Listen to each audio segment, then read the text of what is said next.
उसने कहा था, चंद्रधर शर्मा गुलेरी की लिखी हुई वो कहानी जिसे हिंदी साहित्य के विकास में मील का पत्थर माना जाता है, वो कहानी जिसे चंद्रधर शर्मा गुलेरी की कालजयी रचना कहा जाता है, 5 भागों में बटी फ्लैशबैक पद्धति पर आधारित ये एक दिव्य प्रेम कहानी है जिसे पढ़ने के बाद दिल थोड़ा बोझिल सा हो जाता है।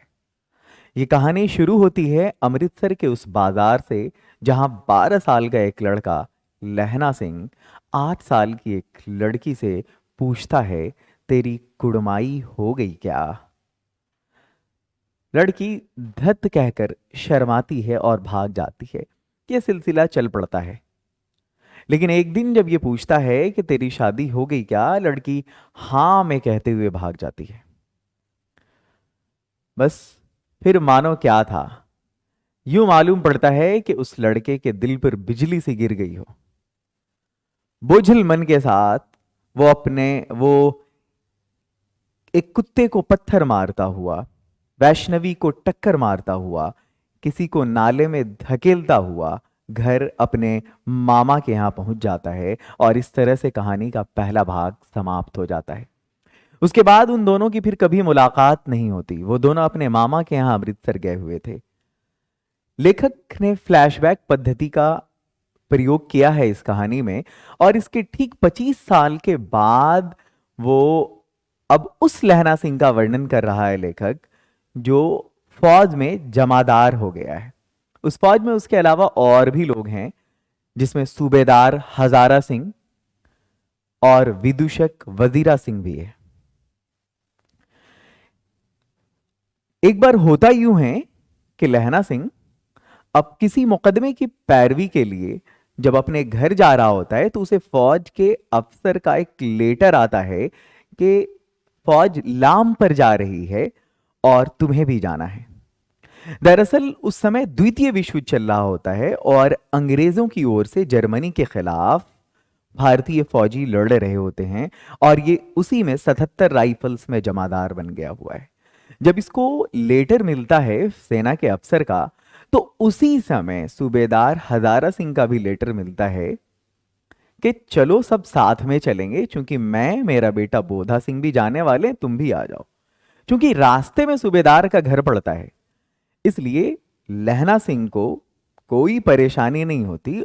और यह भी है कि सूबेदार हजारा सिंह मानता भी बहुत है लहना सिंह को। खैर, तीनों एक साथ चलने वाले होते हैं। लहना सिंह सूबेदार हजारा सिंह के घर पहुंच जाता है, और जब वो लोग जाने की तैयारी कर रहे होते हैं, तभी सूबेदार हजारा सिंह लहना सिंह से कहता है कि सूबेदारनी तुम्हें बुला रही है।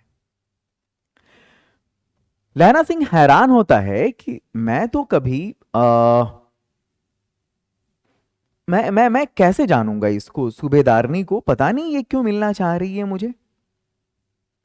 मतलब इससे पहले तो कभी हमारी बातचीत मुलाकात ही नहीं हुई, लेकिन आखिर क्या कारण है, मन में इसी दुविधा में पड़ा हुआ रहता है। लेकिन फिर जब जाता है तो उसके बाद भी वो उस सूबेदारनी को पहचान नहीं पाता। लेकिन सूबेदारनी उसे पहचान लेती है और उससे पूछती है, तेरी कुड़माई हो गई? उससे कहती है, तेरी कुड़माई हो गई। ये सेंटेंस था कि मानो 25 साल पुरानी जो यादें हैं लहना सिंह की, वो ताजा हो जाती हैं उसके मन में।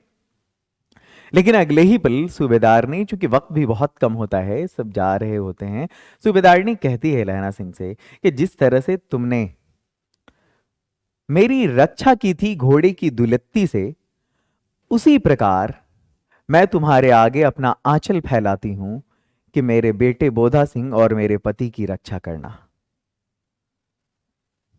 यह बात लहना के दिल को छू जाती है, और युद्ध के मैदान में लहना सिंह सूबेदारनी से किए हुए अपने वादे को निभाता है और अपनी जान की बाजी लगाकर भी उन दोनों की हिफाजत करता है।